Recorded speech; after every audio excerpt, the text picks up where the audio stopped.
are called from a great diversity,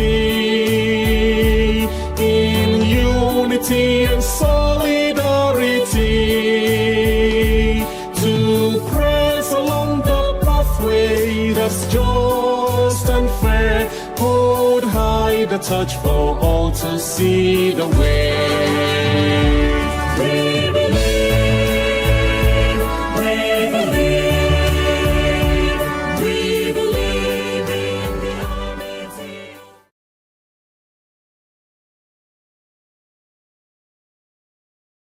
I must express my appreciation to the leadership of AANI for allowing me to be brought here to join this distinguished body of Nigerians, and to also admit that I have learned from my brief stay at Kuru.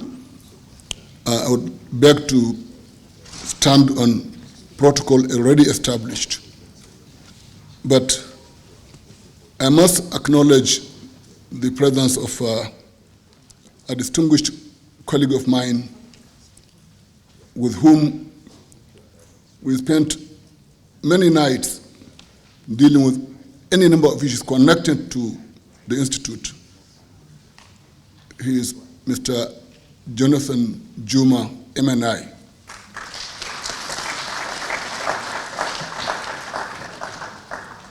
It is difficult to state how much he had done for the Institute, but I will leave this for another day.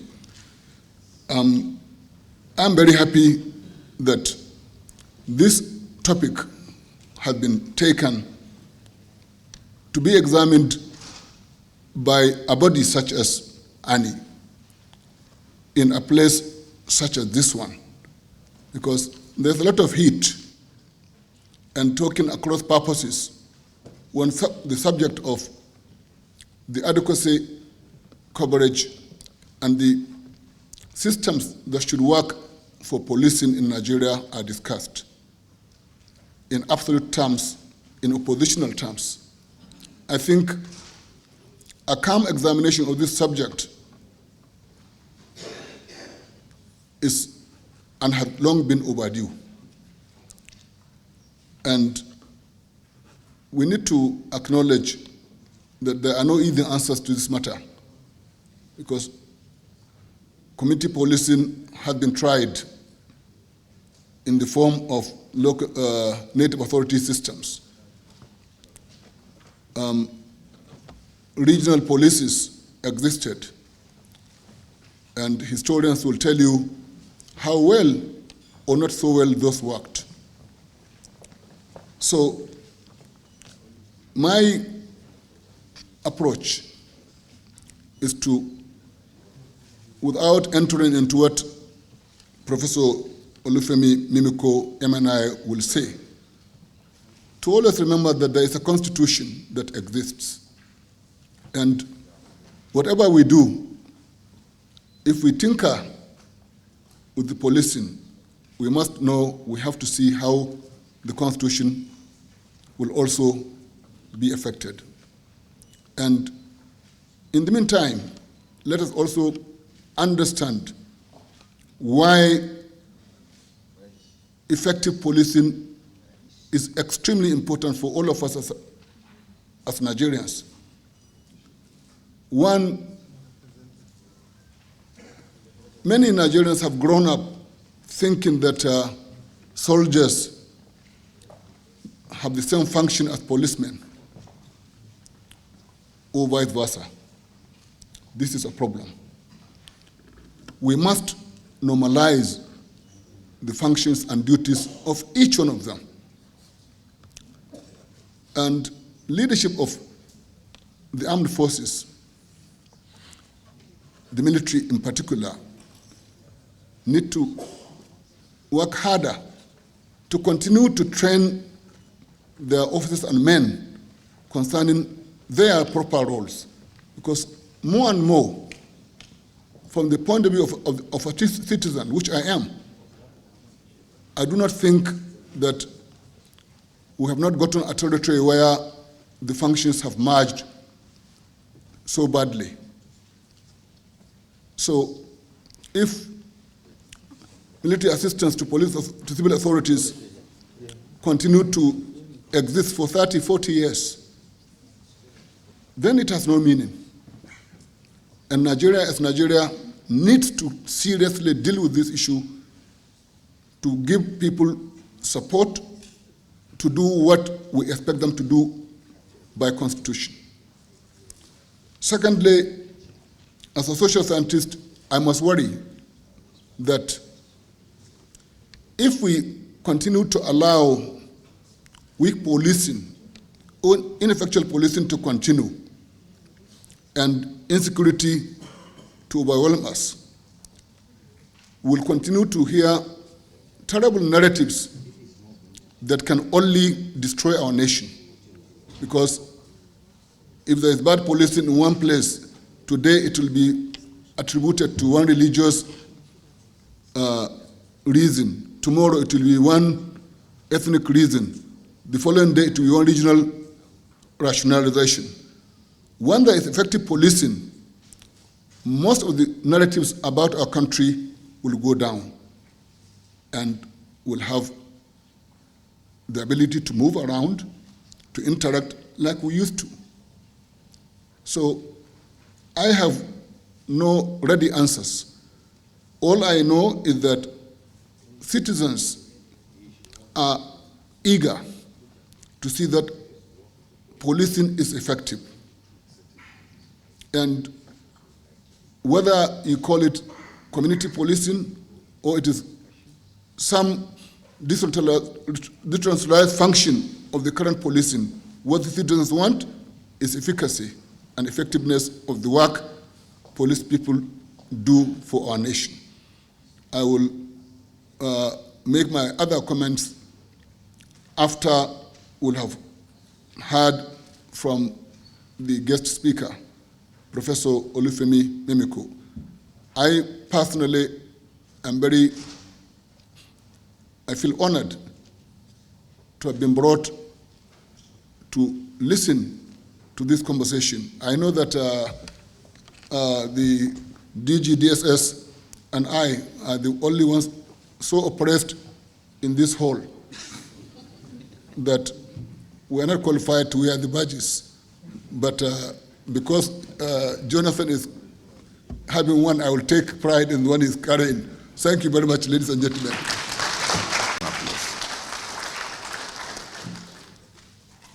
The Delta Gulf, the man that everybody fears, but when you see him real life, you will not know he's the one. Amiable, loving, kind, and like somebody said, he has really, really endowed himself with both his staff, retired, and even those outside. We paid him a courtesy call. He received us so warmly that throughout last year, we did not beg anybody for money. Please give him a round of applause. He's a friend of this house. My DJ Naye, is like a twin brother to him. And of course, you can see his suit tallies with the decor of this place. Please give him a round of applause.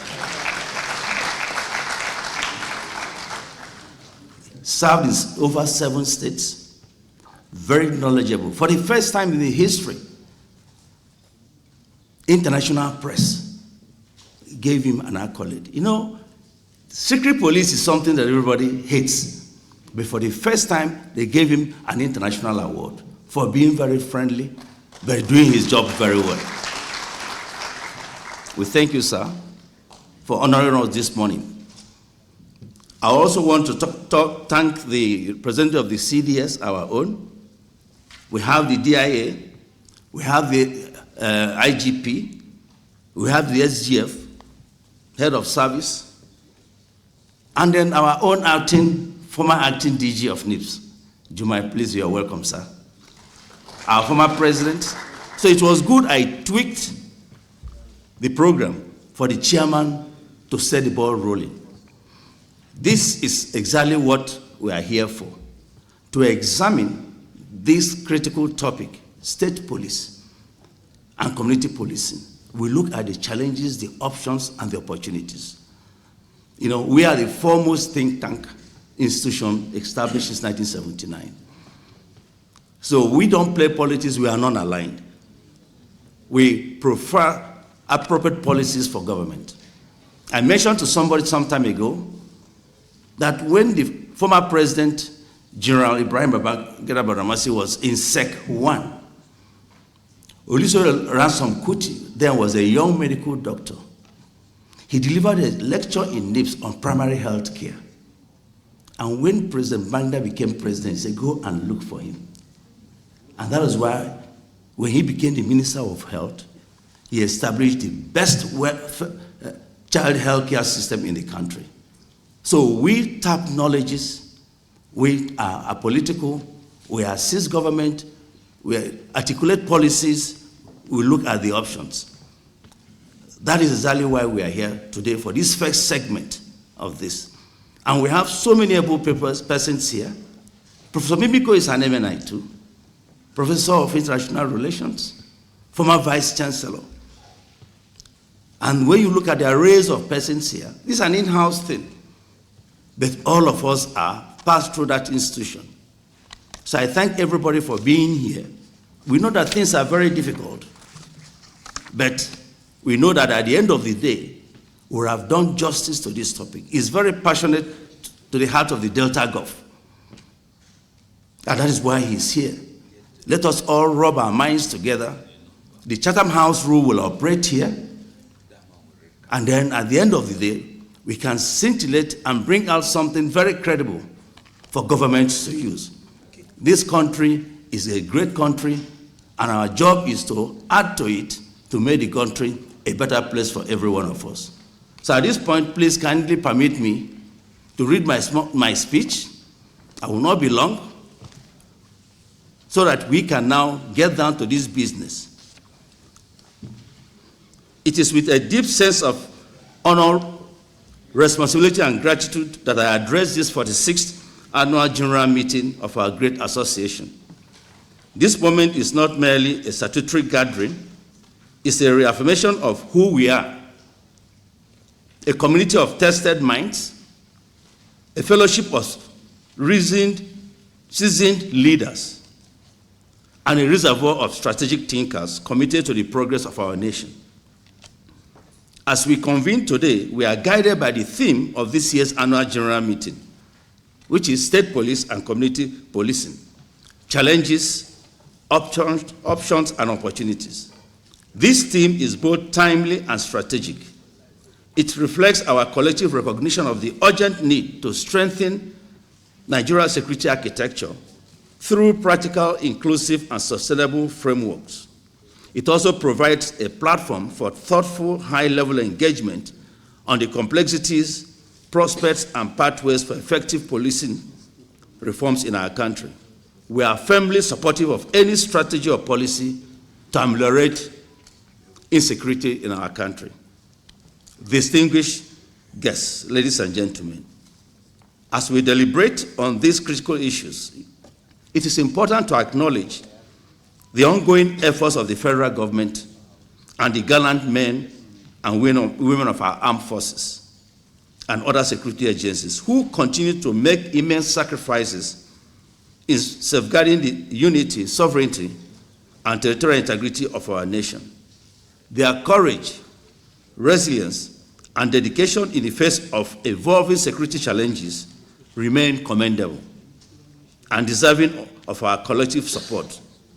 In this regard, we mourn the loss of our gallant officers and soldiers killed during assaults on military facilities, as well as officers who have paid the supreme sacrifices in counter-insurgency and other national security operations. May their soul rest in peace. Amen. At the 45th election AGM that was held last year, you entrusted on us with leadership. That trust has not been taken for granted. The National Executive Committee has remained guided by discipline, anchored on our Constitution, and committed to transparency, accountability, and service. Deliberate efforts have been made to strengthen member engagement, welfare, and sense of belonging. We have continued the progress of digitizing our membership database to enhance communication, coordination, and inclusion. The introduction of AANI identity cards and AANI TV on YouTube have strengthened institutional recognition and reinforced pride in our membership. We encourage all members to remain actively engaged in the programs and initiatives of the association, as the strength of AANI lies in the participation of all members. I also want to use this opportunity to warmly welcome the new 96 members of SEC 47 to the first AGM. Your induction has enriched our ranks and ensured continuity and generational reunion.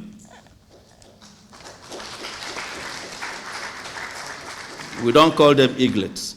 All members of AANI are the same. Once an AANI member, always an AANI member, although we have respect for seniors. Is Rabiu here, Sec 9? He's always here.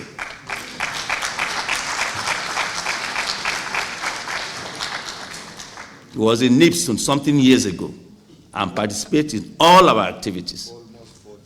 He was a classmate to Oshomole. Our state chapters remain the operational backbone of AANI. Across the Federation, chapters have continued to organize lectures, professional engagements, and policy dialogues, thereby extending the reach and relevance of the association. Several chapters have also conducted elections during the period under review, reinforcing our commitment to internal democracy and leadership renewal.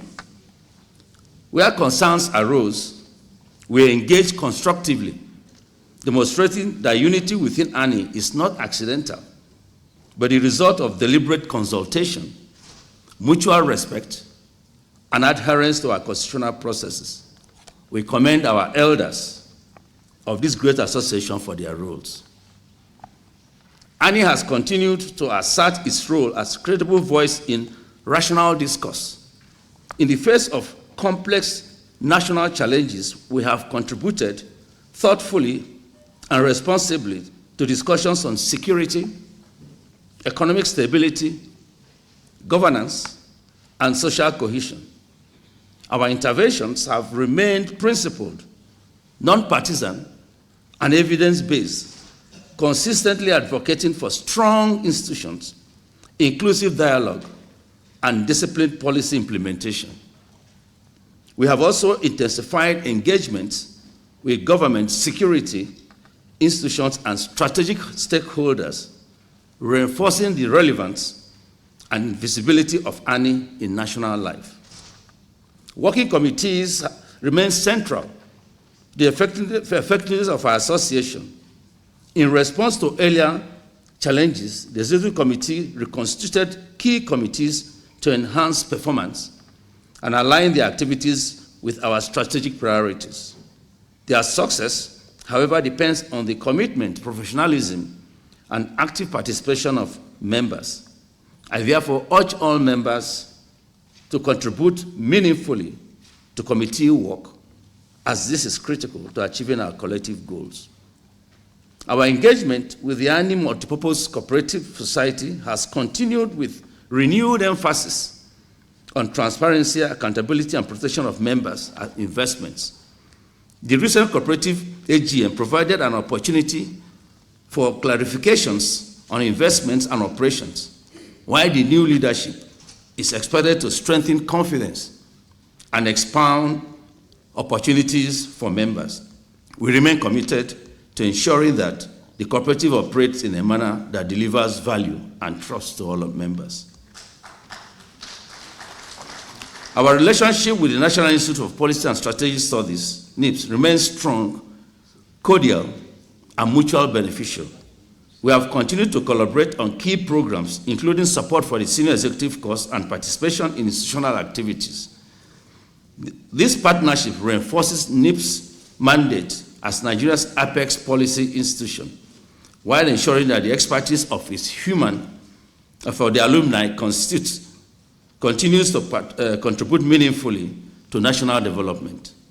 We therefore urge government to increase the funding of NIPS to help the management who are committed to ensure that the flagship policy institution retains its primacy. The ongoing compendium, which we are doing, project, which will be explained during our main meeting, and contain the report of the Secretary General, stands as an eloquent testimony to this enduring collaboration. Distinguished ladies and gentlemen, our nation stands at a critical juncture in its history. Across the lands, we face persistent security challenges, economic pressures, and growing concern about social cohesion and national unity.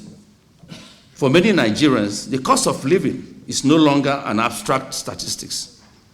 It is a daily reality. Yet, we must not lose sight of the enduring promise of our nation. Nigeria remains a country of immense potential, rich in human capital, resilient in spirit, and capable of reunion. The conversation is no longer whether reforms are necessary, but how they should be designed, structured, and implemented in a manner that strengthens national unity while enhancing local security capacity. And as alumni of the National Institute, we are not merely observers. We are participants in shaping outcomes. We must therefore continue to lend informed and constructive voices to the national conversation. We must advocate for inclusive, pragmatic, and sustainable policies. We must promote unity over division, dialogue over discord, and national interest above sectional considerations. Let me emphasize that at this juncture, that Nigeria does not lack ideas or talents. What we must strengthen is consistent, transparent, and accountable implementation of policies. This is where AANI must lead. The times demand not silence, but clarity. Not hesitation, but courage. Not fragmentation, but unity. We remember all with solemn reflections members of our association who passed away during the period under review. Their contributions to public service, national development, and AANI will not be forgotten. We pray that Almighty God grants them eternal rest and comfort their families. At this point, may I crave your indulgence to rise for just 1 minute to honor our departed colleagues within the past 1 year. May their souls rest in peace. Please sit down. Distinguished ladies and gentlemen, as we reflect on our journey, we must also look ahead with clarity and resolve. AANI must not only remain relevant, we must remain impactful. I want to thank the representative of the DGNI, Ambassador Abdul Malik. Please convey to him our very, very warm regards. He has always been very supportive. This building is not allowed for everybody, but he said AANI is a special class. And he bent all the rules for us to be here to enjoy the conviviality of this environment. You have not seen the inside. People will tell you, is this Nigeria? This is what Nigeria is made of. And we are proud to be part of this. We thank the DGNI and his very good friend, the Delta Gulf, for the critical roles they have played in this country. We must think boldly as AANI members. We must engage constructively as AANI members. We must lead responsibly. And above all, we must remain united. On behalf of the National Executive Committee, I express sincere appreciation to our past presidents. Engineer Umar, you've always supported us. Bolaji Kale, you have always supported us. Give them a round of applause. The National Executive Committee, I saw Issa Aremu, the comrade who has committed class suicide, sneaking now. Because he's currently a DG, and I don't know whether he has the right to answer a comrade. And the Secretariat for their unwavering support. The journey towards a better society continues, and together we will build a stronger and more respectful AANI and Nigeria. I thank you for your kind attention. God bless you all. Long live AANI, long live NIPS, long live the Federal Republic of Nigeria. I thank you for your attention.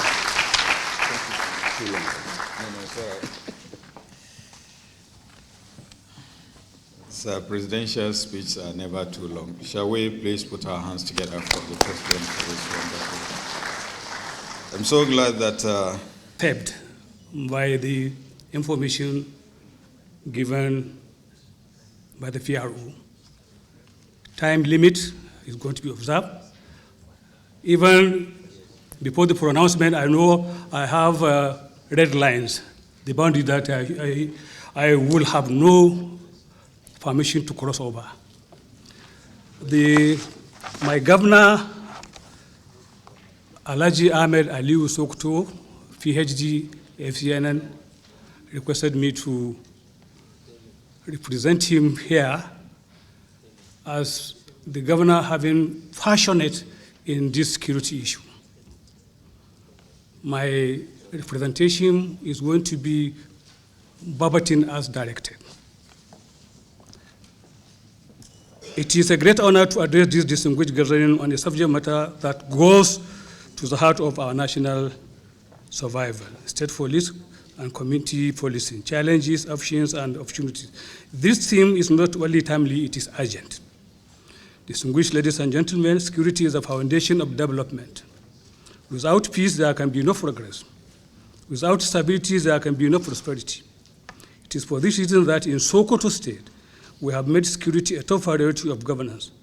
Since assuming office 2 years back, we have taken deliberate and practical steps to strengthen our security architecture. We have improved the operational capacity of security agencies through the provision of about 1,000 operational vehicles across the security agencies and other motorcycles. We have also established the Sokoto State Community Guard, Sokoto State Marshal, Sokoto State Female and Hizbah organization, all to help and this corps has been equipped, structured, and deployed across key local government areas to bring security closer to. We have similarly supported critical security architecture, including the military base in Ilela and operational of the Air Force base in Sokoto. All these measures that have significantly enhanced our ability to confront banditry and cross-border threat. Bearing in mind of the time factor, distinguished participants, let me start clearly here that government alone cannot secure our communities. Security is a shared responsibility. It requires the whole of society approach. This is why community policing is not just an option, but a necessity. I call on our traditional rulers, community leaders, and religious institutions to continue to play their vital roles. Timely and creative intelligence from within our communities remain one of the most powerful tools in combating security. When communities are vigilant, criminals have no hiding place. Let me also affirm our unwavering commitment to continue to support our security agencies with the resources, cooperation, and the political will required to protect lives and for all parties. We will not relent, we will not retreat, and we will not compromise on the safety of our people. Distinguished ladies and gentlemen. Ladies and gentlemen, the MC has already provided me with just a 2 minutes talking timeline, even though His Excellency was requested to provide an insight regarding the situation with Zamfara State, and we came with about 25, 28 pages. But notwithstanding, it's okay. I'm going to work with that. Thank you very much, sir. Thank you very much, sir. This issue of community policing has always been very central and sensitive for the government and people of Zamfara, and we can't help but to continue to appreciate the indefatigable Director General DSS for continuing to support Zamfara and indeed the nation at large. I wish to commend the Alumni Association of the National Institute for convening this timely and highly relevant lecture on state police and community policing challenges, options, and opportunities. This platform provides an important opportunity for informed national dialogue on one of the most pressing issues confronting our dear country today. The theme is both appropriate and urgent. Across Nigeria, communities continue to grapple with evolving security threats that are local in character, complex in structure, and far-reaching in impact. It is therefore imperative that we collectively reflect on practical, well-structured, and forward-looking solutions that strengthen our security architecture. From our experience in Zamfara State, as it presents one of the most complex theaters of asymmetric conflict in Nigeria today, we have a combination of operations going on at the moment in Zamfara. We have the Nigerian military, we have the Nigerian police, we have the civil defense. We equally have a well-structured, elaborate operations going on under the DSS, and it's yielding enormous results. We have the assets, we have the hybrid forces, and all these are intended to combat and bring peace and cohesion for the social well-being of the people of Zamfara State and the nation at large. Hence, the need for improved intelligence gathering, stronger community engagement, and more responsive security frameworks cannot be overemphasized. Discussions such as this are critical in shaping policies that are not only effective, but also sustainable and aligned with realities on ground. I am confident that the distinguished participants gathered here will provide valuable insights and actionable recommendations that will contribute meaningfully to ongoing national efforts at addressing insecurity and strengthening public safety across the Federation. On a lighter note, Zamfara State remains one of the forefront in patronizing the programs of the NIPS. In 2025 alone, we sponsored over 30 officers for various AANI courses. This year, 2026, we also aim to maintain that position and even increase on that. Zamfara State has cordial relationship with AANI. But I'm doing my best. I learn at every occasion as I attend. And this one, so far, from the presentation of the President, the Chairman himself, I have hope that we can take Nigeria to the place where we all desire. My returning was very painful to leave the UN at 40 and come back to learn politics in my country. It was a very difficult decision to make. But I can guarantee you, when I meet I've met the president, the DG of NIPS. I've taught one of them, General Chukwuemeka Odaya. I taught him at Uniport when he came to do his master's then. So when I meet people like this, I have hope and I'm consoled that coming back to my country to contribute my own quota may indeed yield the desired country we are all looking for. I thank you, and I really urge you to keep it up, sir. The DGSSS, well done, sir. My senior brother, we meet a couple of times. Thank you. The Secretary to the State Government of Zamfara, one of the people who taught me civil service when I joined the SGF. I thank you. Nice to see you. Because of the time, I will so quickly just deliver the goodwill message from my principal, distinguished Senator George Akume, who couldn't be here for exigencies of other duties. I was called upon. He wanted to be here. He loves stuff like this. But this topic in particular is very critical, and it is something that the presidency is not joking with. And I believe strongly, personally, also that it is the way to go. So therefore, allow me to maximize the time and deliver this message directly from Senator George Akume, the Secretary to Government of the Federation.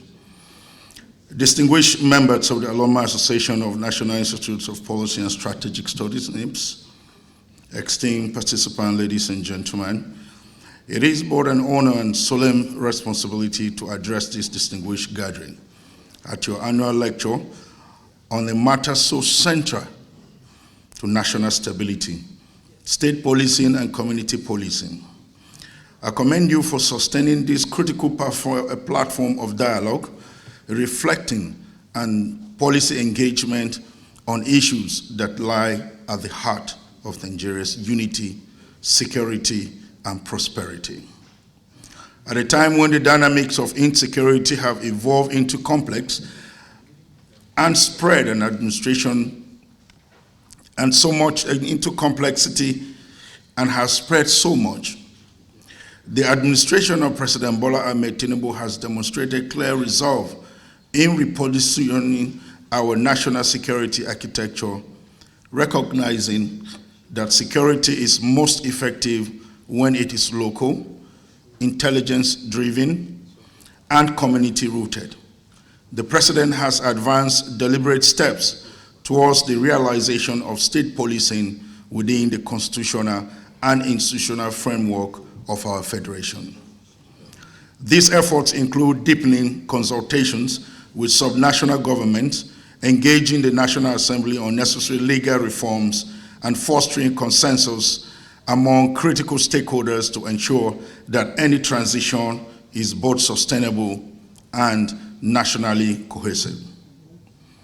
Equally important is the renewed emphasis on community policing as a practical and immediate strategy for enhancing security outcomes.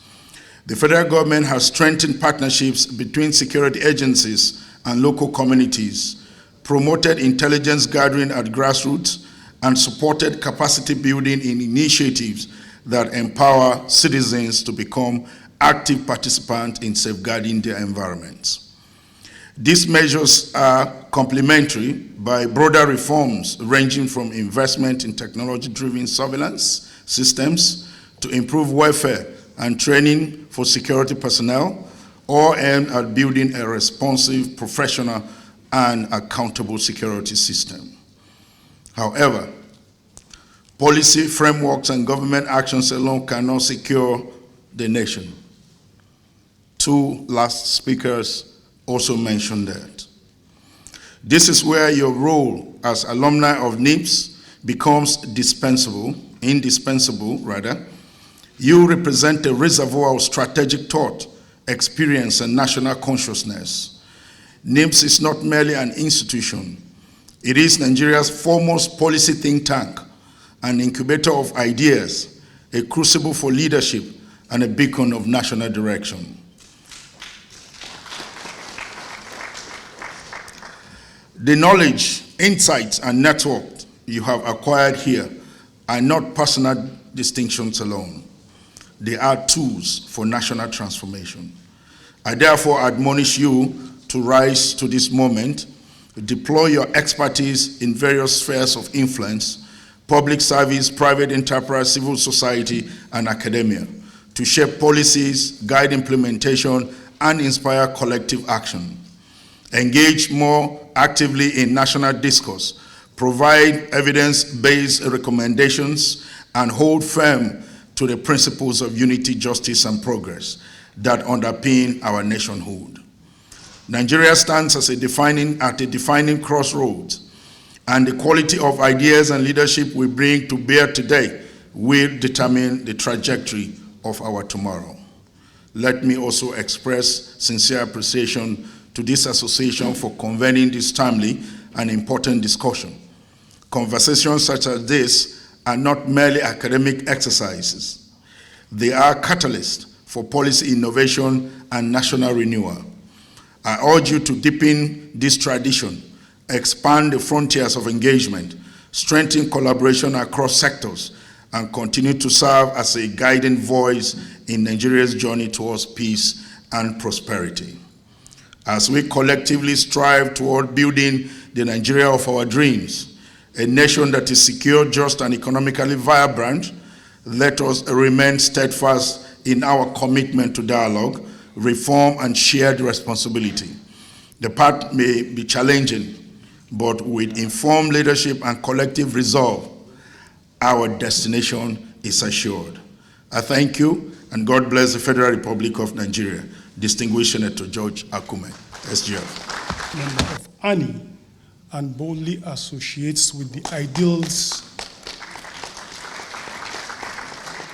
and objectives of the association. I avail myself this opportunity to restate the commitment of the Armed Forces of Nigeria towards confronting and resolving decisively the numerous security challenges confronting our dear nation. In this regard, the Armed Forces of Nigeria in general, and indeed the Defense Headquarters, look forward to strategic partnership with AANI and all other strategic stakeholders. Thank you very much, and God bless. We're told not to be standing on protocols. We have to, each time, everybody must say the protocol. But at least a standard has been set that you can actually stand on the already established protocol. So I stand on the protocol as well.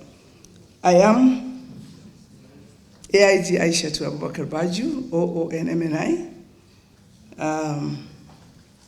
MG Sec 44, the Game Changers, and also representing my boss, the Inspector General of Police. Up till yesterday afternoon, the IG actually wanted to come because this is a topic that touches the heart of the police and the entire nation. And when the letter came, I remember I told the Secretary General that the letter didn't specify, because the IG asked me, am I going to be talking to MNI? Am I supposed to present, or am I part of the discussant? And then so I said, not at the moment, so I discussed, and the letter was sent. Unfortunately, he couldn't come because of other exigencies of the work. He had to travel out of Abuja, but he sent his goodwill message. He sent his congratulations to AANI, and also extend his appreciation on behalf of all the officers, men and women of the force, for choosing this particular topic, which is very, very important to us as police, because everybody's business today is about either there's going to be a state police or is it community police. So you will also recall that just immediately the IGP came on board. That was what was on the front burner. And what he did was to constitute a committee that was going to come up with a report, at least for the police to have their own, something that we'll be able to submit as a baseline from our own perspective.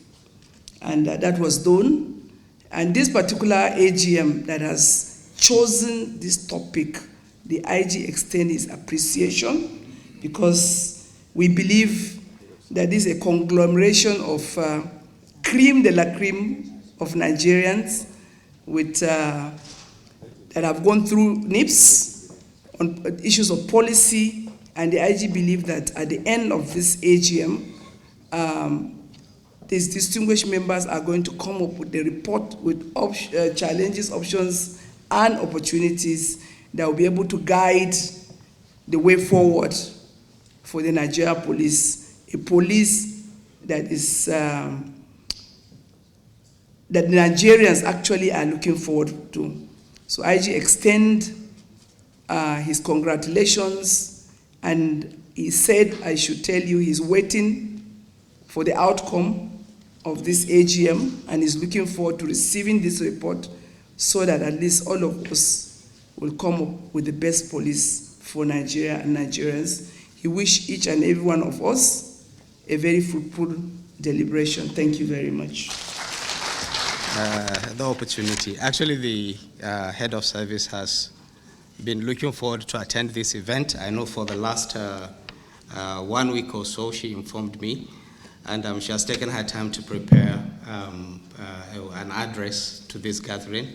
However, just yesterday, she had to find me and say that she is not able to attend, and she sends her regrets, please. Mr. Chairman, Professor Tijjani Bande, the President of AANI, members of the High Table, ladies and gentlemen, I'm reading the speech of the Head of Civil Service of the Federation, Mrs. Didi Esther Walton-Jack, OON, MNI. It is a great honor to address this distinguished gathering of thought leaders, practitioners, and patriots of the Alumni Association of the National Institute. I commend the leadership of the association under the able stewardship of Ambassador Emmanuel Obi-Okafor, MNI, for consistently providing a credible platform for strategic national discourse.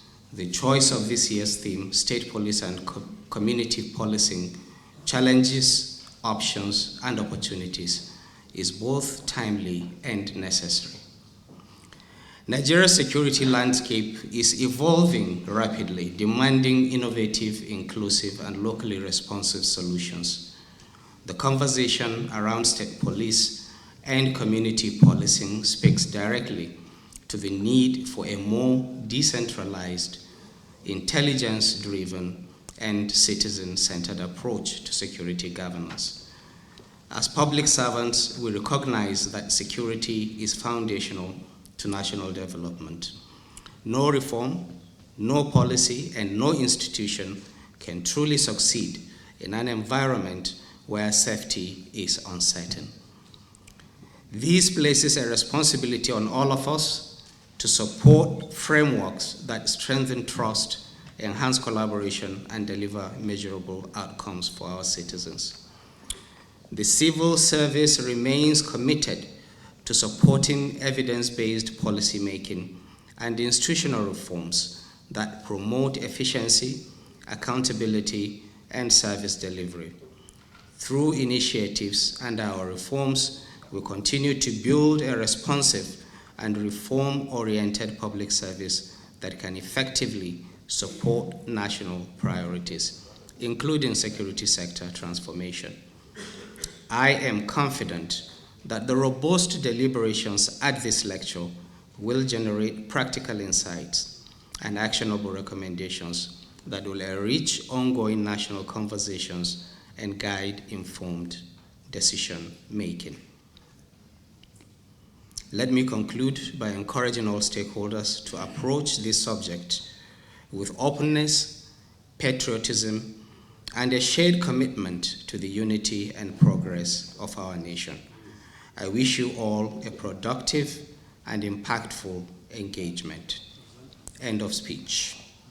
I am Dr. Mukhtar Yawale Mohammed, MNI, and I'm the Permanent Secretary, Ministry of Innovation, Science and Technology. Thank you.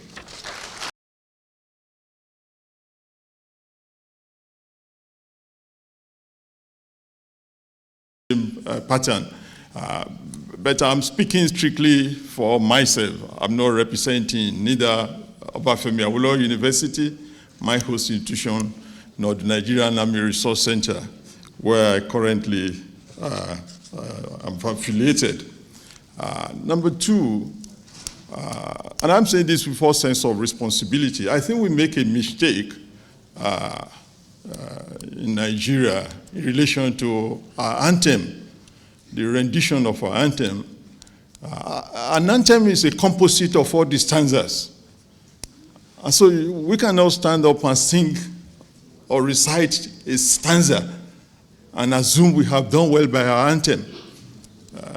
I haven't read the act that set it up, except there is a provision that it's possible to slice, make one national prayer, make another one, to go into oblivion and just sing the first one. Then we'll be making a mistake. I think this is something we need to look at and do the needful. As I said, an anthem is a composite of the stanzas. If there are 10 stanzas, if the 10 are not rendered, then you have done injustice to that national anthem. Number three, I must commend, this is my first time in this very serene environment, and I joined the chairman of AANI commending the visionaries. This is as good as they come. There's nowhere you go to, you find it better than this. And I'm saying this with a lot of seriousness. And I think it's a very good sign for us. Look at the environment. It reminds me of the NIPS campus. It's cool. And I commend those who set this place up. That said, distinguished ladies and gentlemen, let me quickly appreciate the AANI ESCO and the leadership of AANI. It be represented by our national president, Ambassador Emmanuel Okafor MNI, for considering me worthy to come speak to this very distinguished audience. I thank you so very much, and I use you as a point of contact to other leaders of our association. I also think it is apposite to note that this is a very, very important topic. And again, I'm delighted that we have chosen this for discussion, knowing our orientation in terms of policy articulation and policy making. So I think we're doing so well choosing that. A couple of years ago, I think 2010, I had the honor of being brought into the traditional rulership council in my place of birth. Was installed in Jomulaja of Ondo Kingdom. Guess who came all the way from Abuja to be chairman of my reception? Emeritus Professor Tijjani Muhammadu Bande, former DG NIPS, former president of United Nations General Assembly, Session 74. I thank you, sir. And so when I got the information that Professor Muhammadu Bande was also going to chair this session, you can imagine how excited I was. I've told him severally that when I grow up, I'd like to be like him. Thank you so much, sir, for being here to be a part of this. Let me also just say that I've not been privileged to meet the DG of DSS. I read a lot about you, sir. And your professionalism that everybody spoke to. I have somebody who is very close to you, the Director General of the place where I work now. He can't have enough of talking about your professionalism. And it's my delight that you're here today, and I'll let him know that I met you. Thank you so very much for what you're doing for our nation. Distinguished ladies and gentlemen, as has been said, the topic and the theme is state and community policing, challenges, options, and opportunities.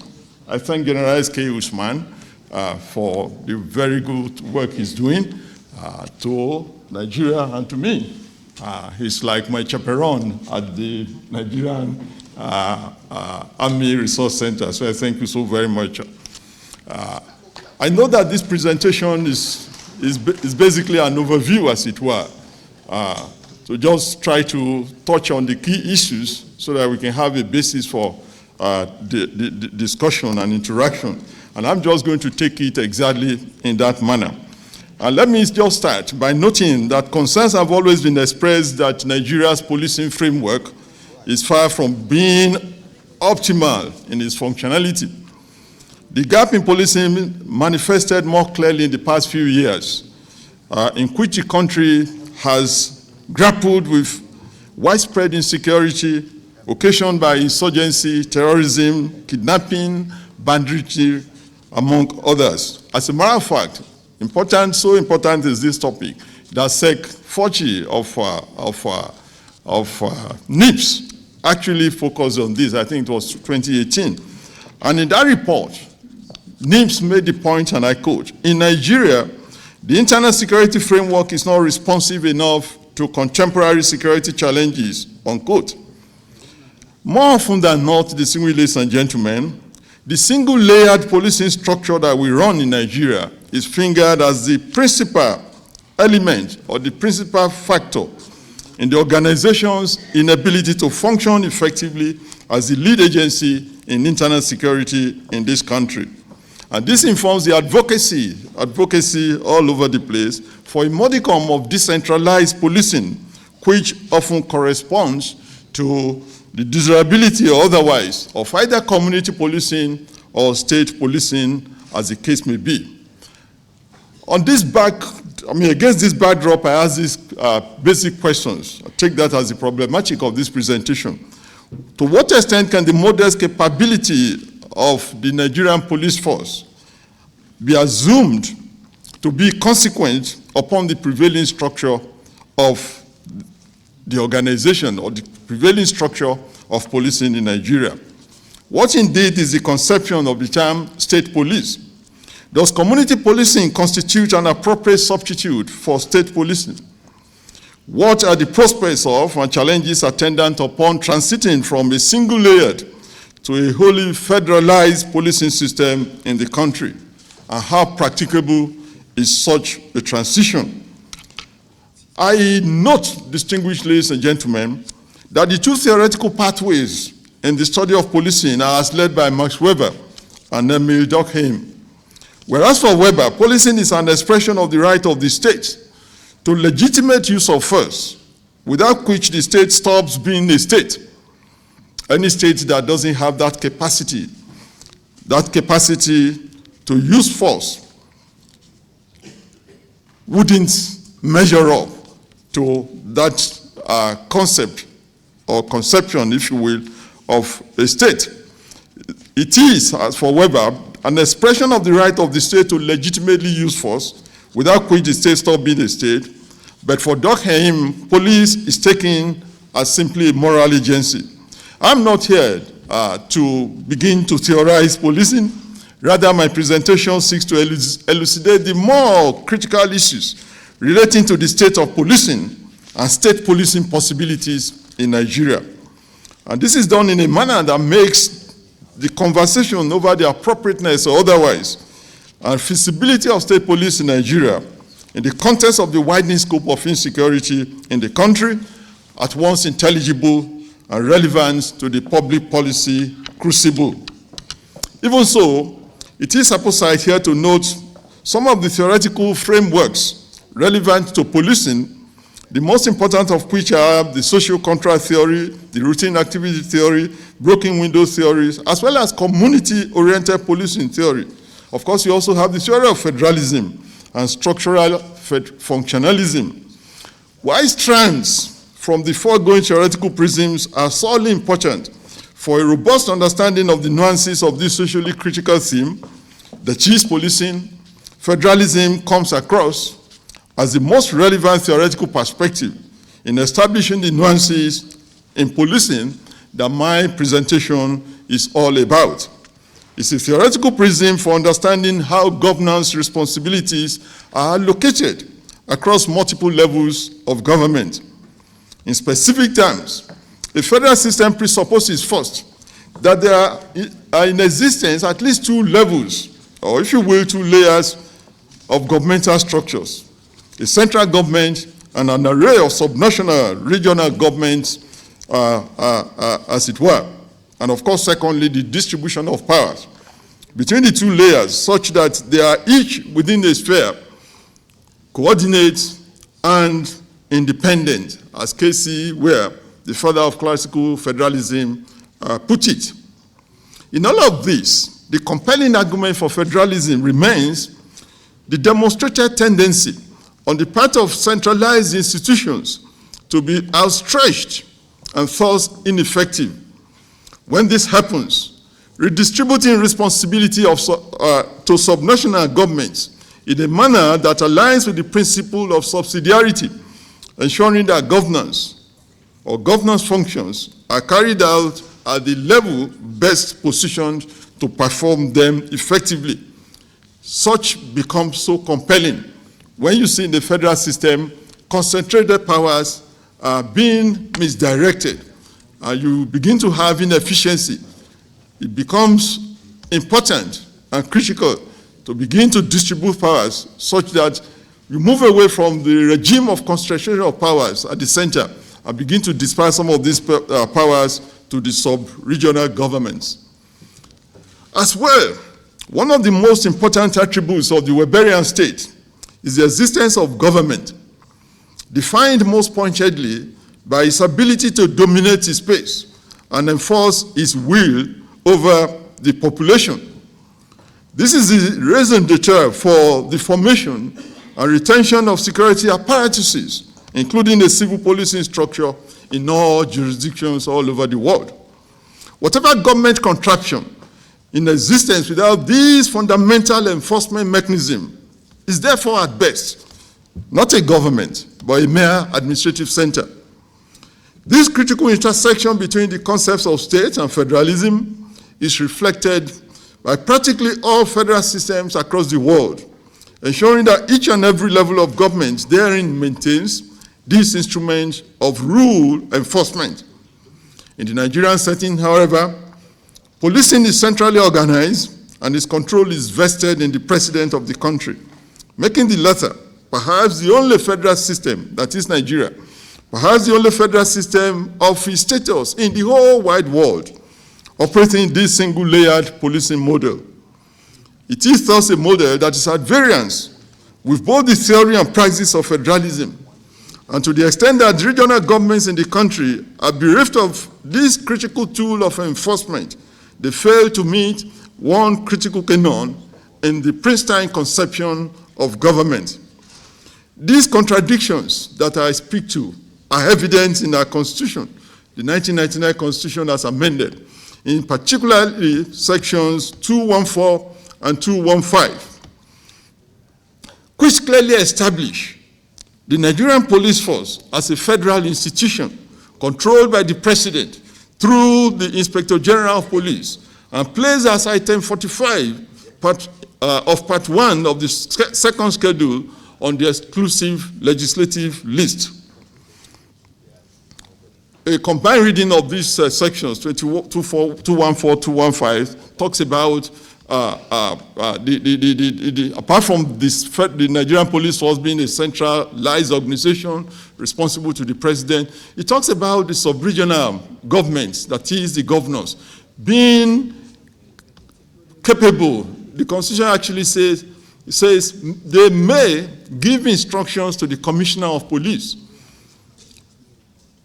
But the Commissioner of Police has a duty to run such directives, lawful directives, the Constitution calls it, by his or her superiors before deciding whether such deserves to be carried out or not. The constitutional provision that specifically chose to use the word may, that the governor may give lawful order to the Commissioner of Police, rather than the more explicit and legally specific word shall. It's a deliberate element in the Constitution. But beyond that, it also says that the Commissioner of Police may choose to disregard the directive of the elected governor of a state, elected governor of a so-called state government. And so the state government is left completely empty in terms of that enforcement tool that he or she requires to be able to claim that governance is actually in operation. This sounds like a constitutional faux pas to me, given that the subnational governments are also constitutionally mandated under Chapter 2, Section 14B, on overriding objectives and directive principles of state policy to also administer the security and welfare of the people, this being the primary purpose of government. It is significant, Mr. Chairman, distinguished ladies and gentlemen, that the President of Nigeria, President Bola Ahmed Tinubu, has made a categorical statement or pronouncement, if you will, on this subject. In the February 24, 2026 parley with state governors, he stated thus, and I quote, "Security is the foundation of prosperity. Without it, farms cannot flourish, businesses cannot grow, and families cannot sleep in peace. We will establish state police to curb insecurity." This is not about politics. It is about practicality. It is about empowering states with the tool to protect their people while strengthening our national framework, unquote. This is clearly an unequivocal commitment from the most important individual in government. A presidential statement of this nature, to all intents and purposes, constitutes a critique of Nigeria's current single-layered policing framework, and thus affords us an opportunity, or if you will, a window on the current state of policing in our country. I go ahead to talk about the current state of policing. I wouldn't want to delay us. I'm sure we are conversant with some of the challenges we have concerning police and policing in the country. But I think it is important to mention that as we speak, the Nigerian military is currently deployed in practically all states of the Federation, including Abuja, doing what mostly are conventional law and other police duties. I think the chairman of the occasion actually referenced that in his opening remarks. And the factor in this, in the pervasiveness of insurgency, because we keep wondering, 15 years on, we're still doing battle with insurgency. We're still trying to understand the nature and the dynamics of terrorism. Banditry has crept in. Kidnapping is there, staring us in the face. And I argue that a factor in the pervasiveness of these insecurity elements is actually the absence of an effective civil governance structure that could be, or that could move in and undertake civic engagement each time the military subdues an insurgent-infested location and had to withdraw and move to other theaters. If a location is infested, I mean, you have insurgents, operations, and all of that, banditry, and the military moves in to clear out the mess. Except we institute a civil governance structure, which in terms of security has to be driven and led by the police. If we don't put that in place, the military cannot stay there permanently. It has to withdraw to face some other theaters. What happens thereafter?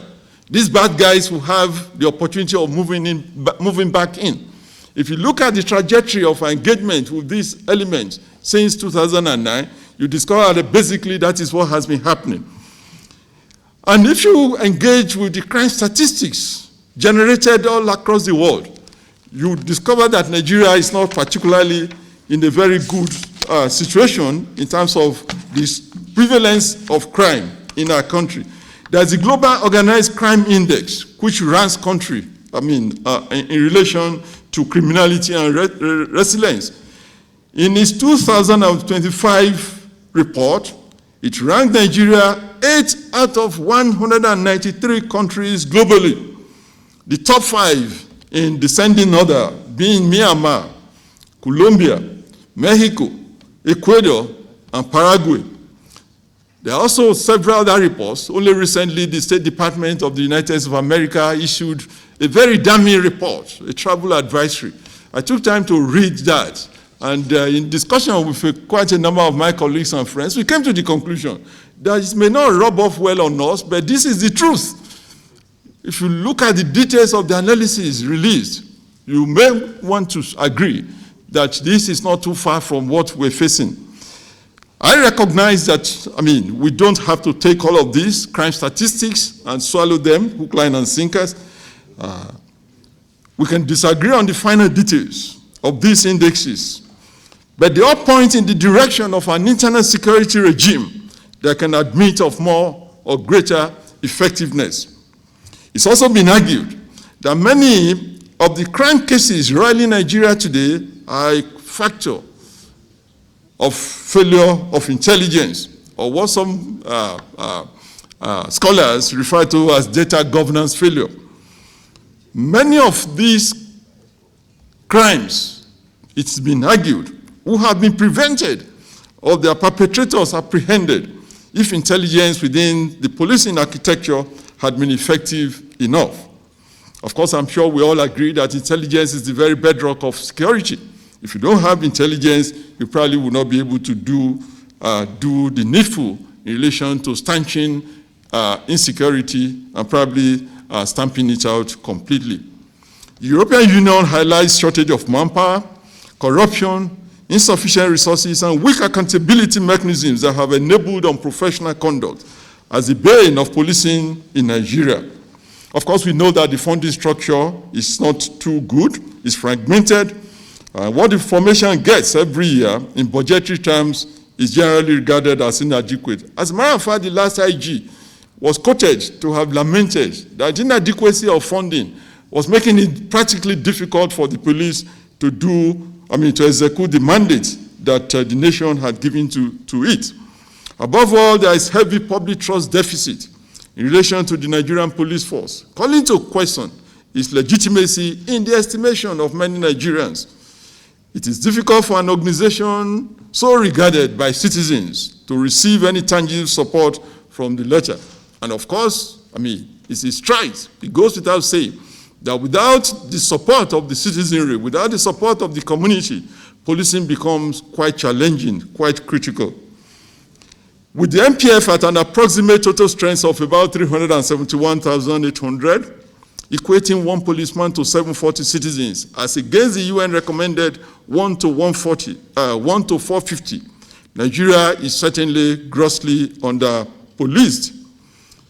Even where a boost in personnel is achieved through recruitment, the more important limitations to police operations in Nigeria will still persist.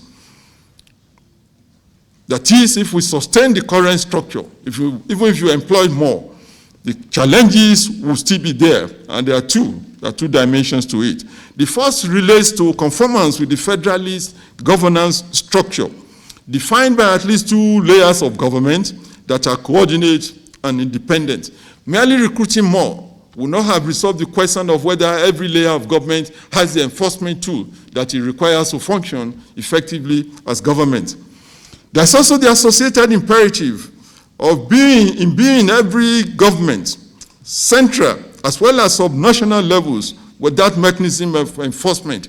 So you conform to the federalist dictates, you also have that enforcement tool that confers the authority to act as government on you.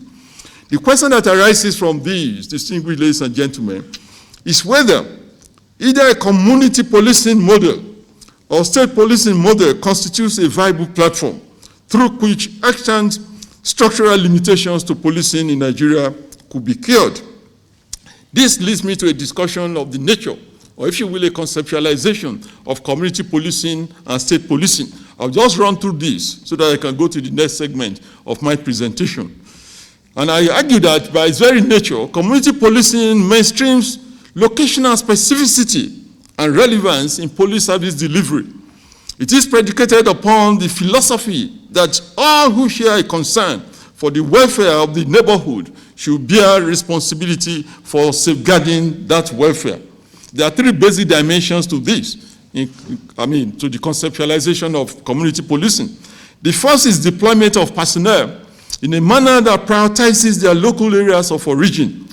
This commitment is driven by the assumption that policing tends to be more effective when personnel are deployed in locations with which they are most conversant. For instance, place of birth, or where you grew up, or where you schooled, and all of that. Number two, it talks about involving community action in policing duties, which is regarded as a veritable platform for building trust between the police and the community. And thirdly, community policing is a law enforcement philosophy that allows officers to continuously operate in the same area in order to create a strong bond or a stronger bond with the citizens living and working in that area. What is common to all of this? What is common to all of this redimension of this conceptualization is that they are anchored on greater involvement with the local community. All are collaborative in intent, and they seek to leverage deep knowledge of the local terrain, which the former police organization does not often possess in administering public safety. This underscores the criticality of familiarity with the terrain, mutual trust between police and community, and accountability to effective policing. Here, the local community becomes not just a mere consumer of policing services, but actually gets involved in setting priorities and discharging the mandate of securing the environment. On the other hand, by state police is meant an arrangement in which the central government superintends a distinct police formation with nationwide coverage in specific functional terms, while each subnational government does the same over its special jurisdiction in relation to a clearly set out list of localized infractions and crimes. It is a conception that is predicated upon the overarching principle of the right of a regional government in the federal system to set up and operate its own policing system, thereby affirming its agency as a federating unit. It is also in consonance with the idea that enforcement capability is a core component of the idea of government. Without such an enforcement mechanism, I argue, all claims to the status of government will remain hollow. It is evident from the foregoing that conceptually community policing is distinguishable from state policing. While community policing relates to management of a policing system in a manner that puts more attention to locational realities and the sociological composition of personnel in their deployment, state police is conceived in subnational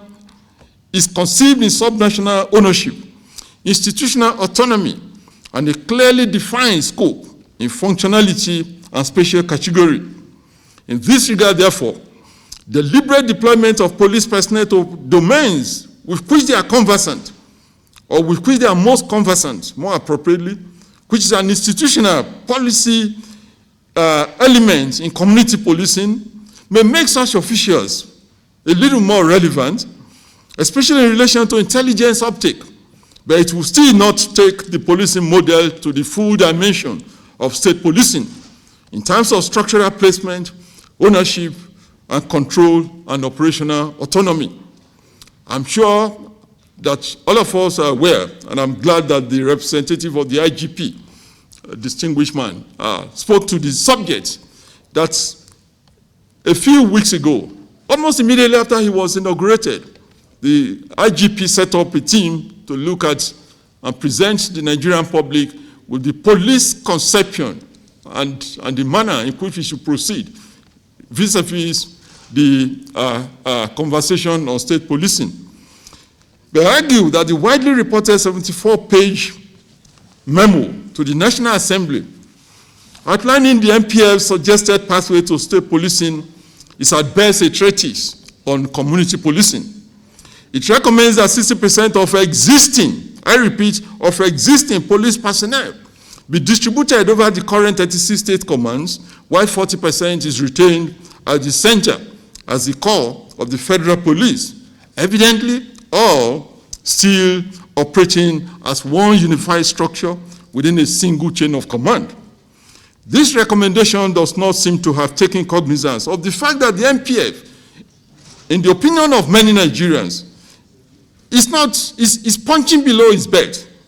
Indeed, many would argue further that the single layer structure of the NPF makes it practically impossible for the organization to function maximally, especially in the context of a very complex country like Nigeria, with more than 200 million people, defined by overlapping cleavages and a very expansive landscape of about 323,768 square kilometers. These constitute the basis of the advocacy for a fresh approach to policing in the country. The IGP paper, focusing as it were on merely tweaking the existing formation, would therefore not seem to have met this very important, widespread yearning of the Nigerian people. Also gleanable from the IGP document is an alternative conception of community policing, involving getting the indigenous community of a locality organized to provide military support, ancillary support to the existing police structure. This is similar to the civilian joint task force in the counterinsurgency operations of the Nigerian armed forces, which may actually have been quite helpful in spite of some of his better-known limitations. To the extent that this model will at best be an adjunct of the existing policing structure, it still does not go far enough. While it may be strong on enabling direct community involvement, especially in terms of problem solving and ownership, it is still limited by its informal orientation, and thus inadequate as a platform for organizing and delivering civil order across a broad range of an expansive spatial landscape, the type Nigeria presents. The IGP document also assumes that Nigeria has the luxury of time. It's asking for all of 60 months within which this transition will be made. This perhaps is indefensible in the context of the expanding scope of insecurity and the growing audacity of sundry organized criminal groups across the country. When groups begin to take on the military, attacking military formations, doing brazen things, getting more audacious, to have a transition to take place over a long period of 60 months, I'm not sure is agreeable. Preceding the IGP paper is the work of the Senior Executive Council 40 of the National Institute, which I referenced a moment ago. It's titled Strengthening Internal Security Framework and Community Policing in Nigeria, Models, Policies, and Strategies. A lot of position papers exist in relation to where we should go in terms of policing and all of that. But I've singled out the IGP paper and the SEC 40 paper because both are quite comprehensive, detailed, and I think very, very, a lot of serious work went into the two. But of course, that does not make them to be necessarily perfect documents. Conceiving community policing as a strategy for involving the communities in addressing security challenges within their domains, the NIPS work indicates that an attempt was made in 2004 by the NPF, the Nigerian Police Force, to employ some community policing mechanism as a pilot scheme in 7 states of the Federation, but argues that the scheme was not adequately contextualized, structured, and resourced for effective implementation. And I argue that while the conception of community policing by NIPS may be agreeable, the Institute's choice of limiting the remedial measures requisite for greater functionality of a single-layer policing structure epitomized by the Nigerian Police Force to mere adoption of community policing mechanisms, no matter how far-reaching, denies the work of the profundity it ordinarily should evince. Truth is, any arrangement that denies a federal republic of a federalized policing structure with variegated ownership and federating units of the enforcement mechanism requisite for functioning as government can only be peripheral and hardly consequential. Thus, while it is right that community involvement in promoting internal security is a desideratum, this does not constitute a coherent framework for policing in a federation of great diversity like Nigeria, as it marginalizes the critical issues of ownership, accountability, and legitimacy. Significantly, the NIPS document, the NIPS report, recognizes, and I quote, that Nigeria's centralized internal security framework is not compatible with the federal system of government, unquote. Yet it requires from going the whole hog to recommend the only rational outcome consequent upon this evidence, to wit, a federalized policing system. Rather, it decided on a narrow interpretation of its specific mandate as consisting only in interrogating community policing as a framework for delivering a more functional internal security system in Nigeria. This it tried to do Even within a structurally incongruent policing regime, at variance with the plural orientation of our country and society in particular, and the structure of its governance system, which at least in principle, in theory, is predicated upon the principle of federalism. Now, what are the arguments for state police, which evidently I'm canvassing on this podium, this platform? And I said the compelling alternative to what currently exists and the different formats of community policing model proposed across the country is simply state policing, or if you will, state police. This position has been canvassed variously for so many years, and it will seem that it is about now that this insecurity racking our land had made it compelling an option to take. To start with, the principle upon which this advocacy is predicated is clear. In the security administration domain, federal systems feature multi-level security governance, where state, federal, and sometimes supranational institutions collaborate to deliver law enforcement and security services. This layered structure theoretically enhances the coordination while ensuring that local actors can respond rapidly to context-specific challenges. I'll return to this theme presently. For now, I'd like to just take the arguments for state policing from the tangential to the more serious. Without doubt, distinguished ladies and gentlemen, one of the trigger factors of insecurity in our land today is the constricting scope of gainful economic opportunities for Nigerians, especially for the youth of the country.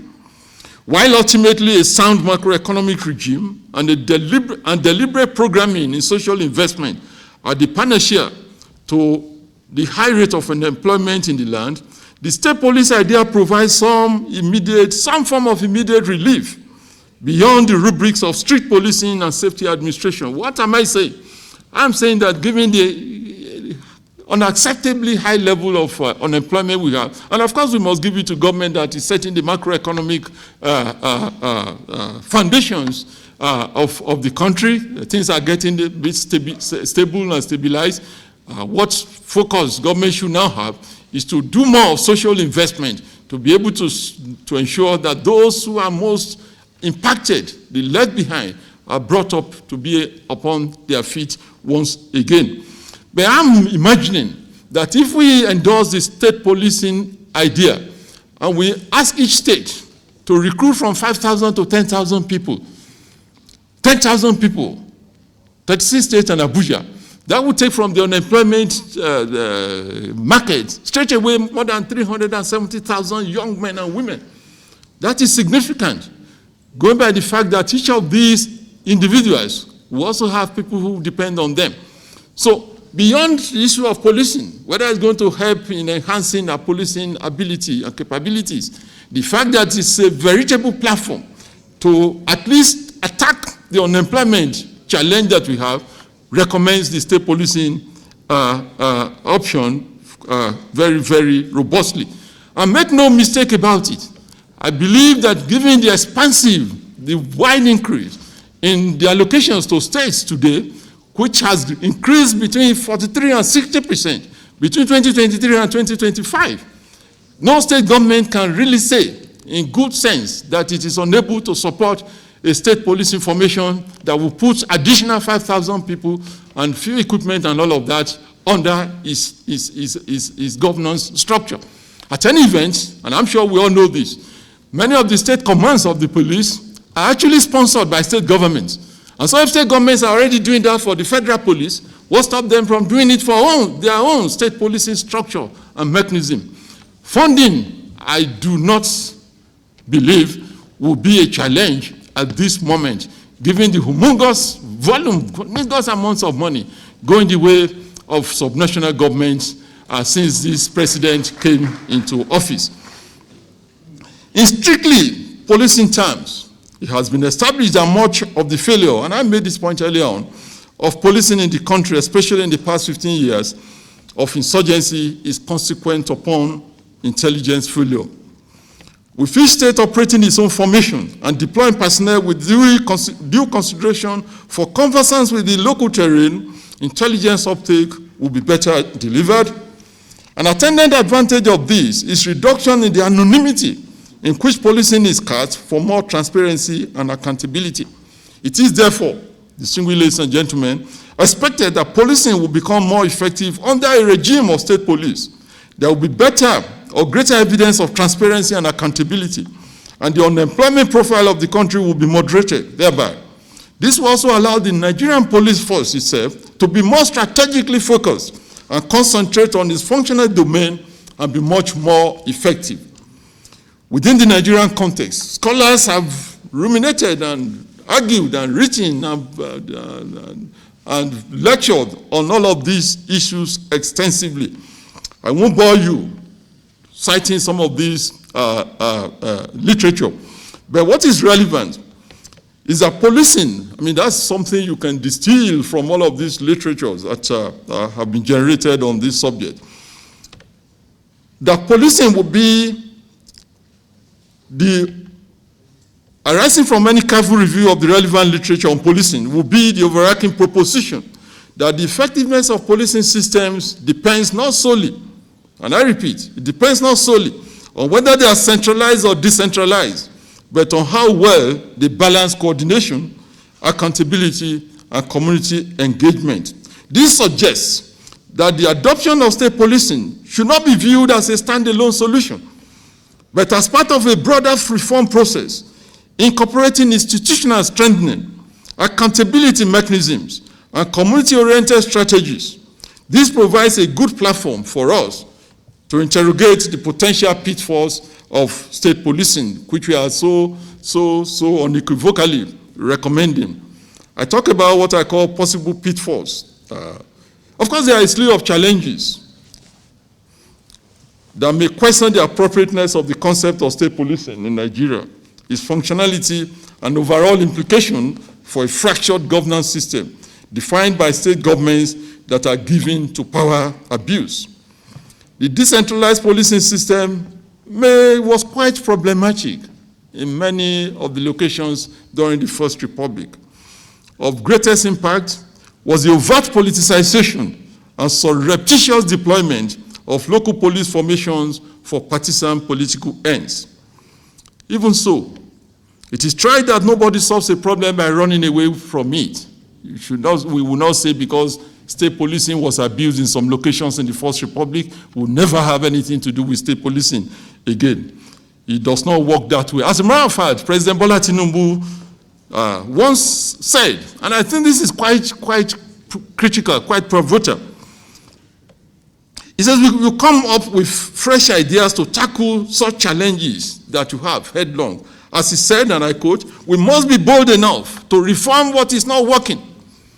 We must be bold enough to reform what is not working. What to do is not to run away from problems, it's to tackle problems headlong. Interrogate problems well enough and put in place policy measures that will tackle such social challenges. That's the whole purpose of governance anyway. It's not to say because we had a problem with something in the First Republic, we'll never go back to it again. Even when what we have today is staring everybody in the face that we need to do more. We need to up our games in terms of how we police our societies across the country. Thank you. Thank you very much.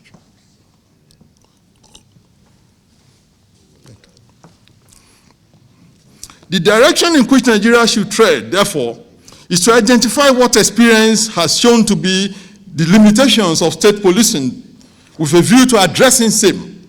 It is to this extent that specific institutional guardrails become imperative in ensuring that while the nation takes the benefit of state policing option, it guards against its dimensions that are more susceptible to abuse in light of Nigeria's sociological composition and political orientation.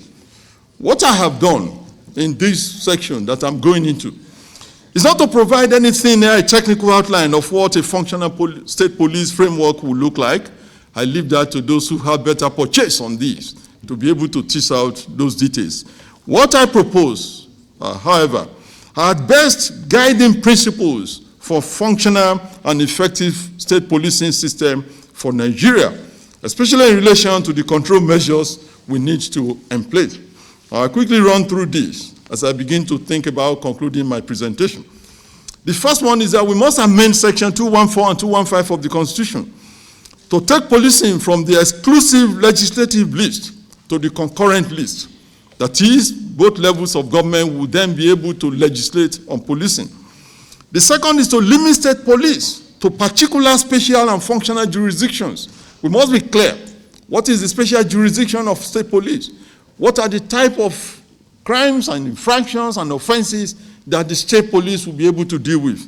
Number three, we must establish a threshold on weapons handling or weapons holdings, a number of personnel each state police should have.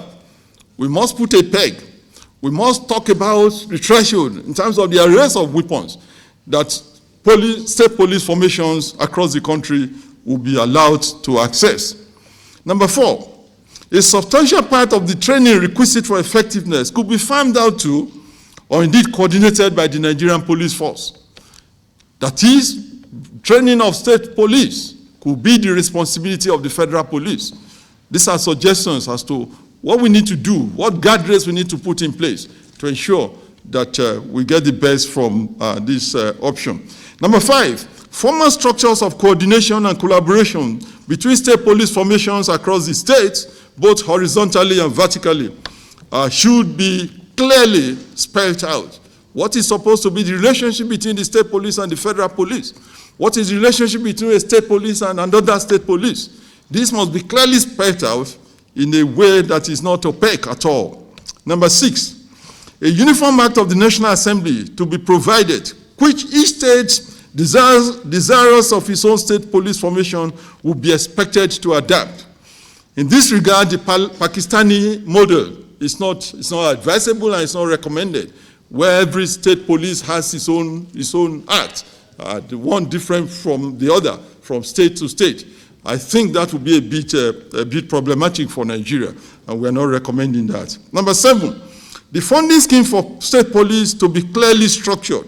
For example, we could say a particular percentage of accruals from the federation account to a state, or a percentage of a state's IGR should be dedicated to the funding and support for the police, the state police in each of the states across the country. That will guarantee that you have that standing there for the state police.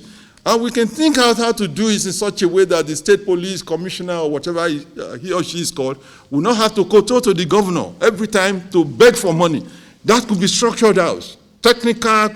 Technically competent people could stay on that and fashion out something that is workable. Number eight, a blueprint on functional boundaries between a federal police service and state police be clearly laid out. It's clearly laid out.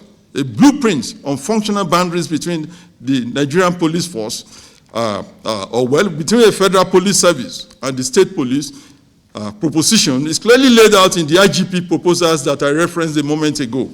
It says, and I quote, the federal police service will focus on national security responsibilities such as terrorism, interstate crime, and protection of federal assets, while state police formations will handle localized crimes, including armed robbery, homicide, domestic violence, and community-level intelligence gathering, unquote.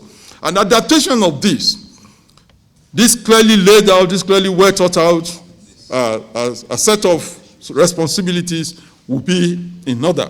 It's something we must look at in trying to fashion out the nature of state policing.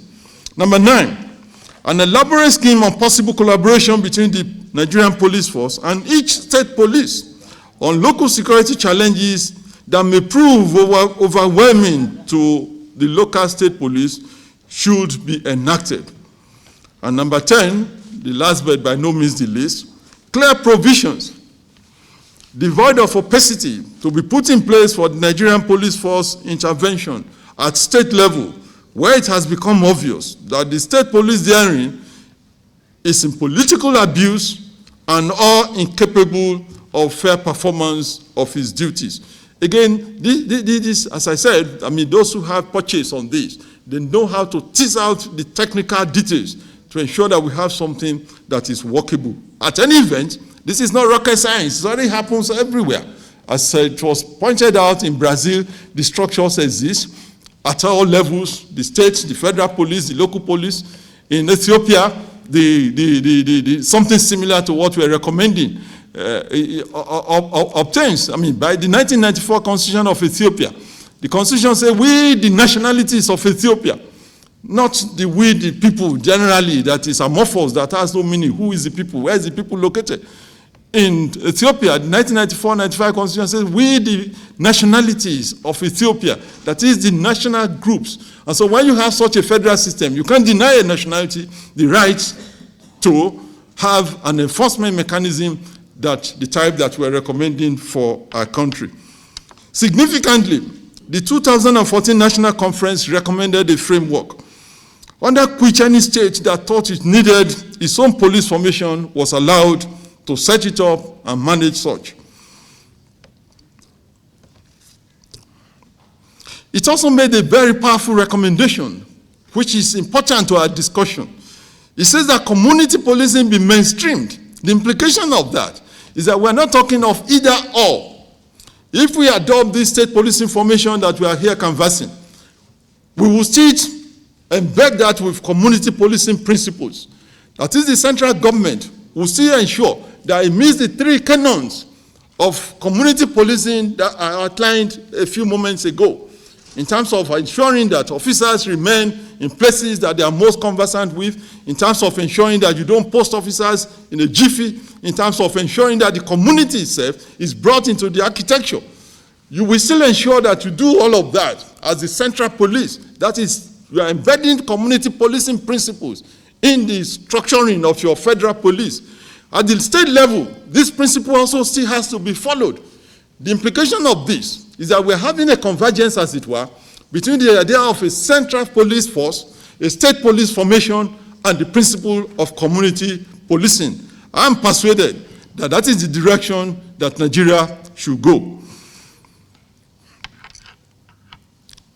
Let me conclude, distinguished ladies and gentlemen, by noting that the insecurity roiling our country is broadening in scope and intensity. And there is no question about that. The security forces, with all due respect, are showing signs of stress, looking increasingly overwhelmed. State intervention has more or less become, in all practicality, been reduced to condolence messaging and assurances to victims that something was in the offing that would turn the tide. I saw a video clip yesterday, very pathetic, where women in Plateau turn out nude to protest what they call the growing insecurity in their domain. When countries face such a challenging situation, the government embarks on the process of rethinking. It's a process, it's a point of inflection. It's not a point where you begin to defend established thoughts, to want to protect established traditions. This is the way we've been doing it. Don't let us deviate from this. This is not the time to do it. This is the time to begin a rethinking process, to put on our thinking caps and begin to talk about the possibilities as widely as possible. In policy analysis, in policy administration, you don't run away from a policy because it will have consequences that you may not like. What you do is to make projections, talk of policy legacies. What will happen if I do this? What is the scenario? What do I do? So that at any point in time, you are not caught panting. We cannot therefore say because state policing did not serve us well at a point in our history, we are no longer going to consider it at all, even when the structure that we have in place today is not measuring up in terms of meeting the challenges of securing our communities. The current one-layered policing structure makes it impossible, and that is the truth. And so an IG can only do so much. A police commissioner can only do so much, because the policing, the single-layer structure, makes it impossible for the MPF to function maximally, especially given the complexity, as we said, of a polity like Nigeria. There is therefore no compelling reason, I repeat, there is therefore no compelling reason for us to insist on this single-layered policing formation. Significantly, and this is very important, many stakeholders,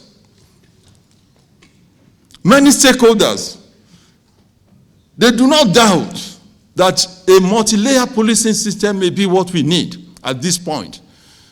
They are not in any doubt that if we build the policing structure with this new idea, we'll get better reward for our investment.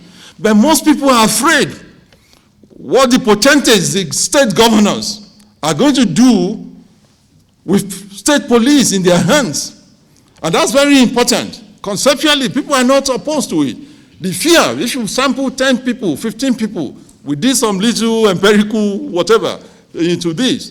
Virtually everybody we spoke to, across generations, social status, everybody is concerned about what the governors, powerful governors, what they are going to do with state police. That is not enough reason to run away from it.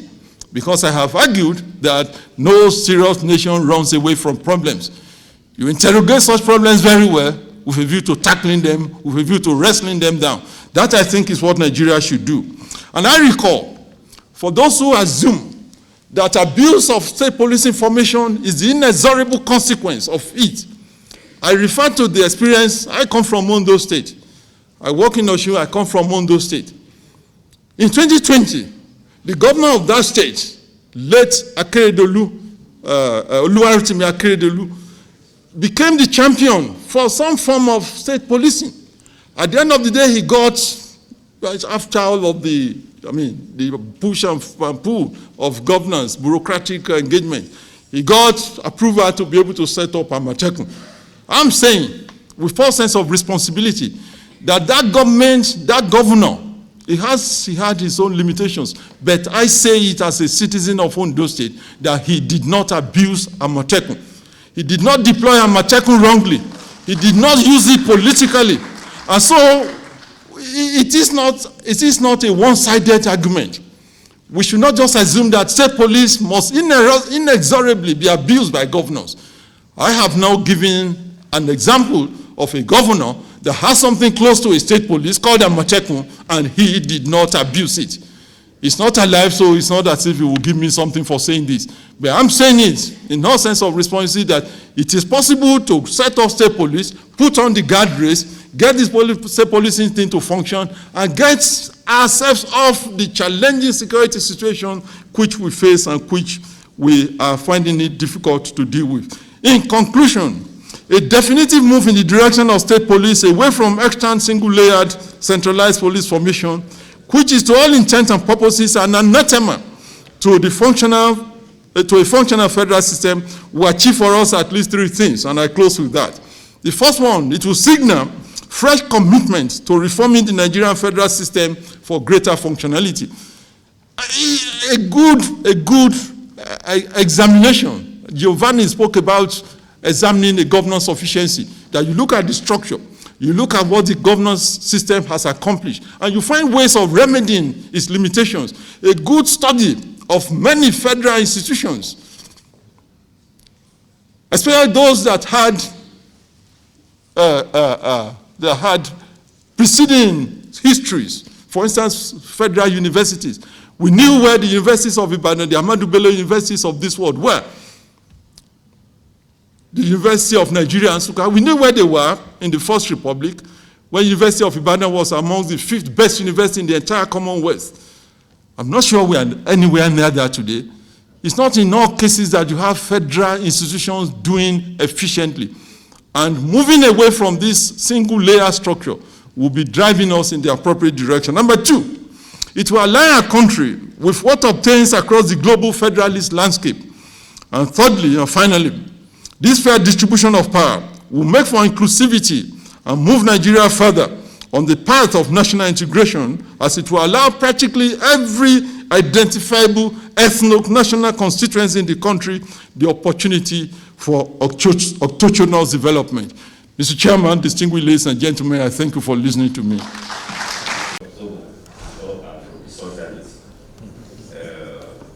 So you've done very well with that. But 2-3 points I want to add to Professor Mimiku's presentation. I really agree with you that 60 years starting very too long for the IGP plan. Or 5 years, 60 months. Yes, but I think we're here, we're not just to interpret or analyze, as you have done very well. But I think it would be nice to rise from this gathering as part of our resolution, to think of what would be the appropriate transition period. I don't believe in shock therapy to reforms. I mean, it shouldn't be immediate, but it should also not be too long.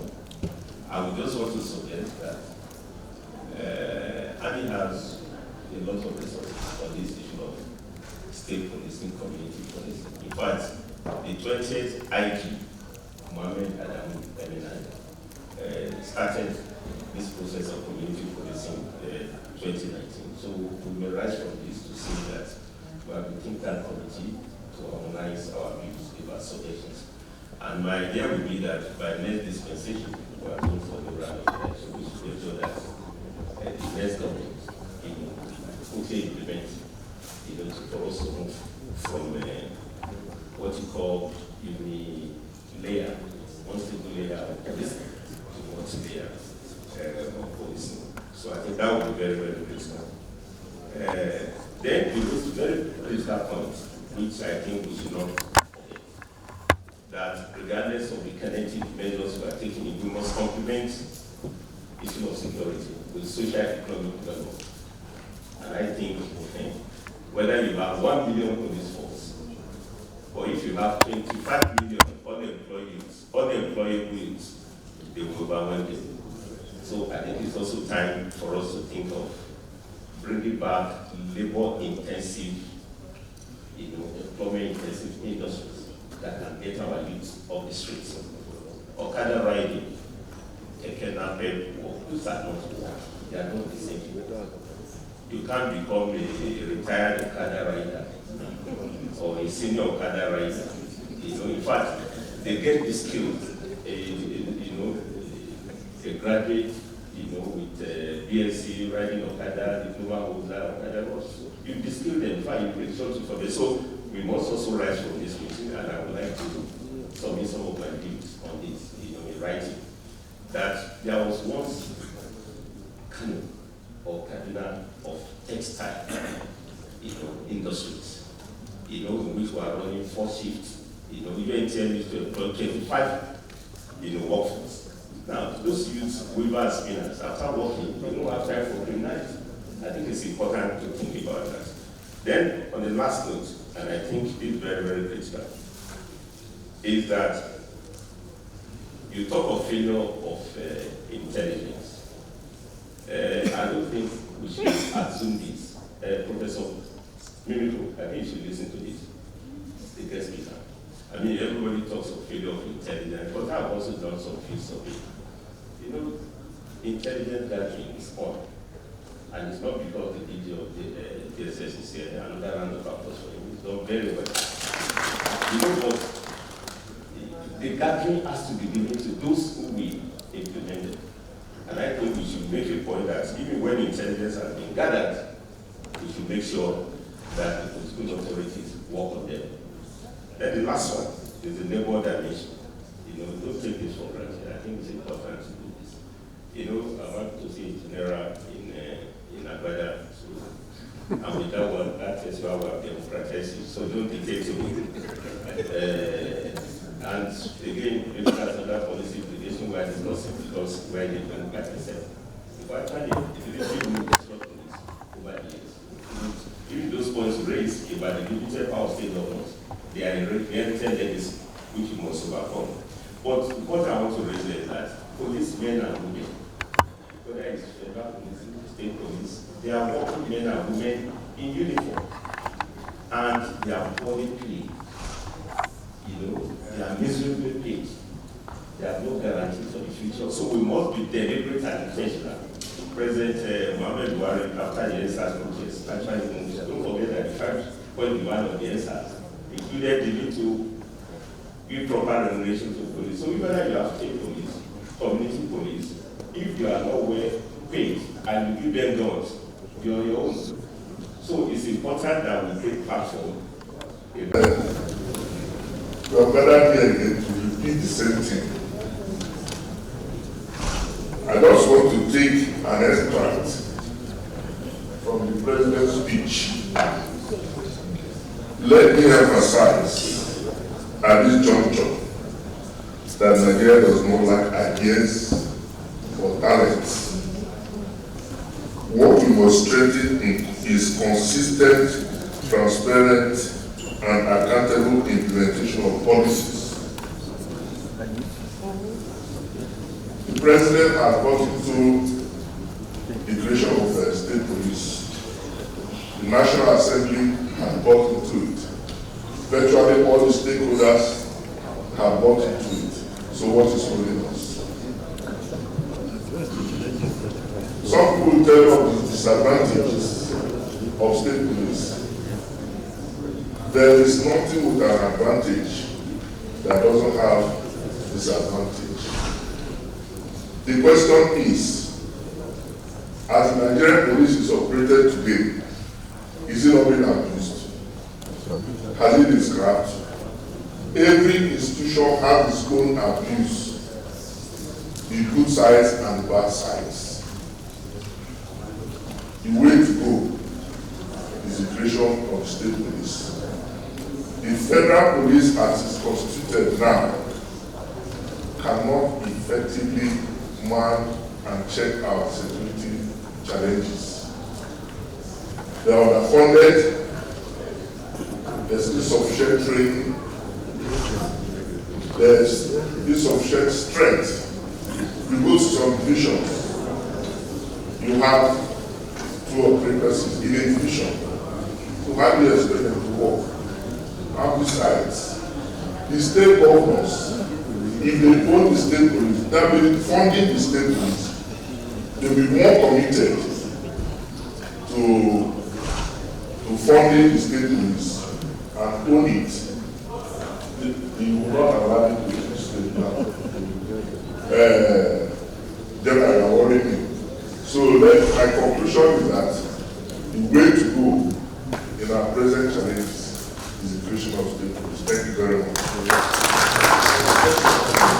General Usman deliberately wanted to set me up so that you can confuse me for another. It is only facting me so that if there is need to pick me up, there will be no confusion. Primarily, when you're discussing the issues that we are discussing today, it is an opportunity for us to transition from national security and defense management architecture into management services delivery. Central to that is the issue of the compliance with all the legal and policy frameworks. Unfortunately, the Nigerian state is more of a state that operates in aberration of complying and enforcing legal and policy frameworks. When it comes to policing, we have what is called the Nigerian Police Council. The council admits when policing issues are to be discussed at the primary inter-party level of policy direction, it is outsourced to the National Economic Council. That is an aberration. I am hoping that AANI, you will stay ahead, convincing the incumbent President Commander-in-Chief to desist, and hoping that subsequent Presidents Commander-in-Chiefs will continue to allow the Police Council to meet, deliberate, and take decisions. Professor Mimiko, thank you for your critique on the 74-page document already presented by the Nigerian Police Force.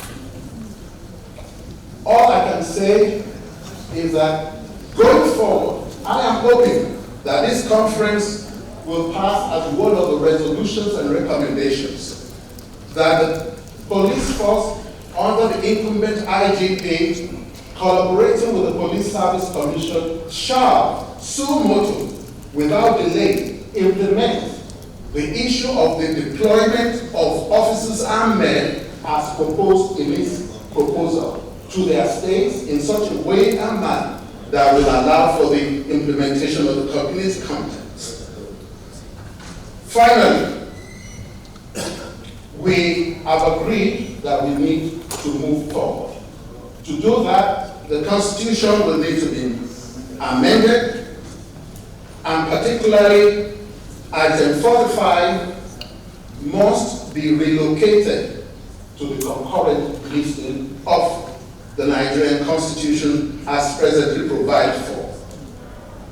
In amending Section 214 through 217, permit me to state that the only way forward is not to relate in terms of structure or architecture definition, which says we must have a police force. Unfortunately, if we need to implement the amendment in such a way and manner that will be self-sustaining and will be sustainable to future amendments of the Constitution, the letters of that amendment may need to include the following: that we are proposing that Nigeria shall operate an integrated policing and law enforcement system across the tiers of governance and cross-cutting through the various arms of the government.